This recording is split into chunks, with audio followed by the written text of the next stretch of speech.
Hey folks, welcome back to Garage C. I'm Cerberus, and today is going to be a strange little episode, as per usual. I seem to say that every week.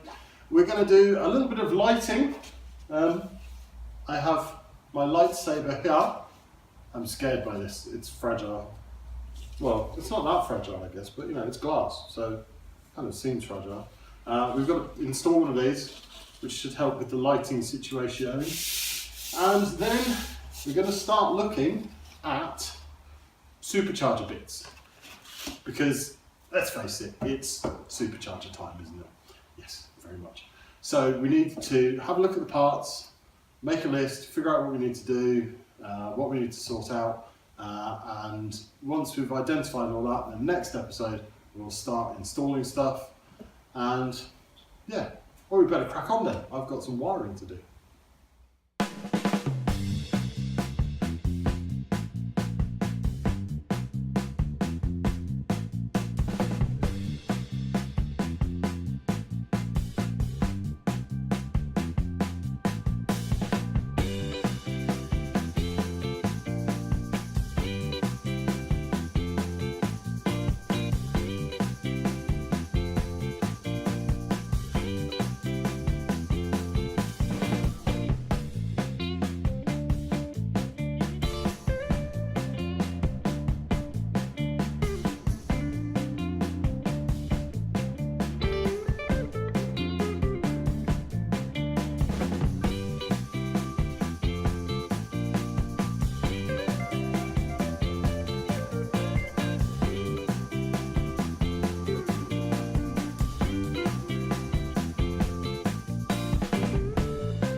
Okay folks, so we've done lots of wiring today, and we have our, oh, there it is, our new fluorescent tube, which is wired into our main light switch.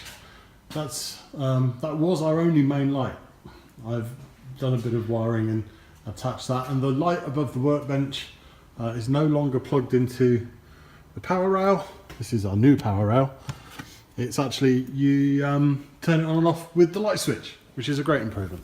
So, sorry about that. I probably made you feel quite sick. I do apologise.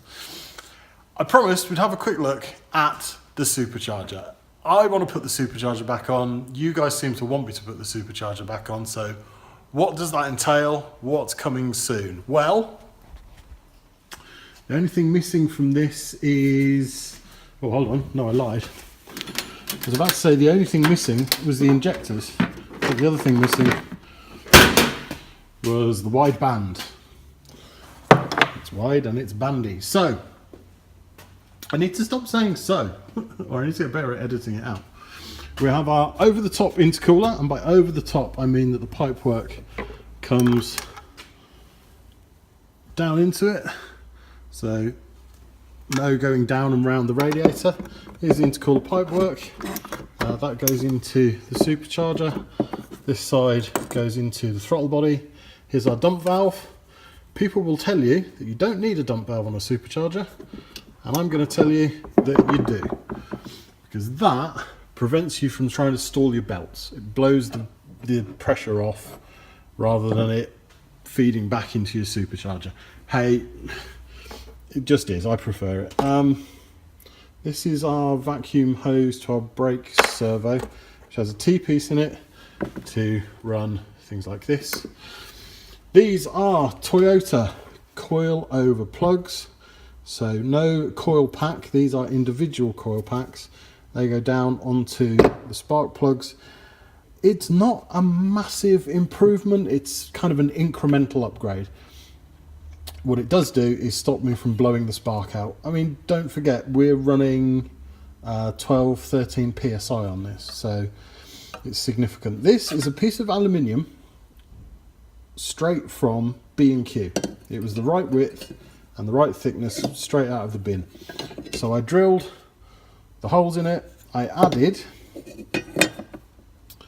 these countersunk bolts, and what I did was I drew those in with a socket over the top so that they could deform the aluminium, and that created my countersink, so they're nice and flat. That bolts down onto the cam cover through the normal cam cover bolts. These sticky up ones then connect our coils. So the coils have a custom loom.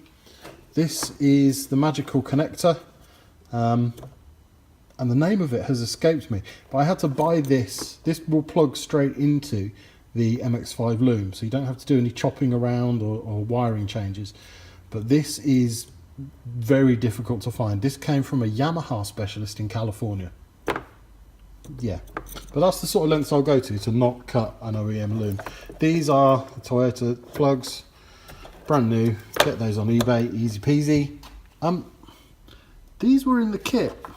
Well, the stuff that I removed from the car and sort of put into my one box and called my supercharger kit, and I don't remember what they're for. So that's going to be interesting. Various breathers. This one has a non-return valve on it. This goes into the idle air control valve. That stops you from blowing your precious boost out. It only allows air in. K&N filter on a reducer. To this, I don't really like this, but this elephant's trunk. But it does the trick. That goes straight onto the back of the pooper charger.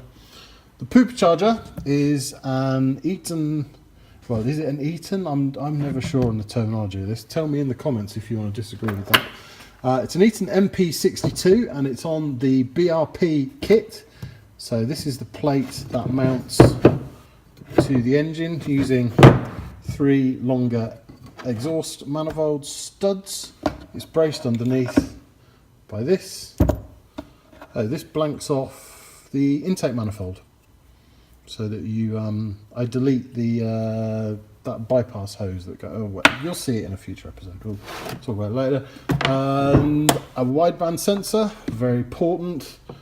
A 6-rib belt, because no messing around. We're not doing the 4-rib static tensioners thing. We're doing a proper auto tensioner, and we'll show you that in a minute. There's some vape batteries charging. DIY P&P. Don't mess around with power cards. If you want power, go standalone.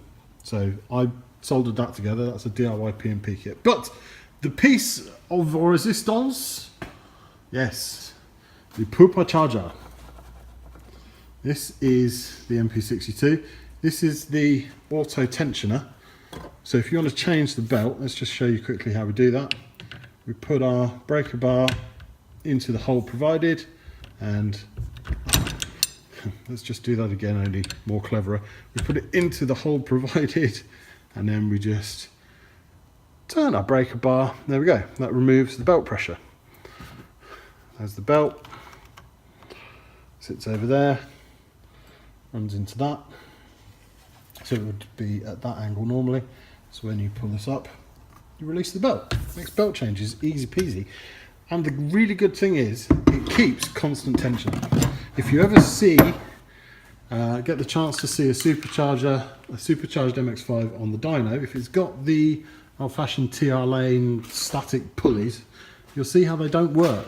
Because when you are doing a power run, you'll be amazed how much that belt stretches.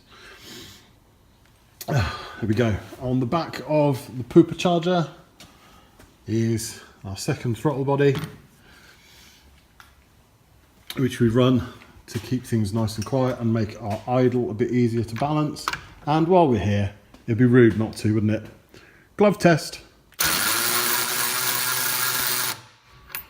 Are we in hammer action?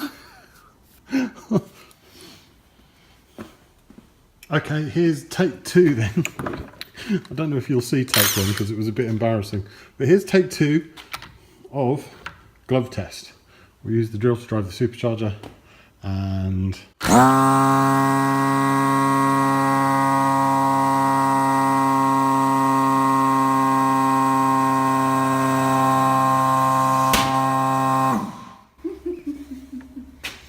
and that's how we do that. So, coming soon on Garage C, the supercharger installation.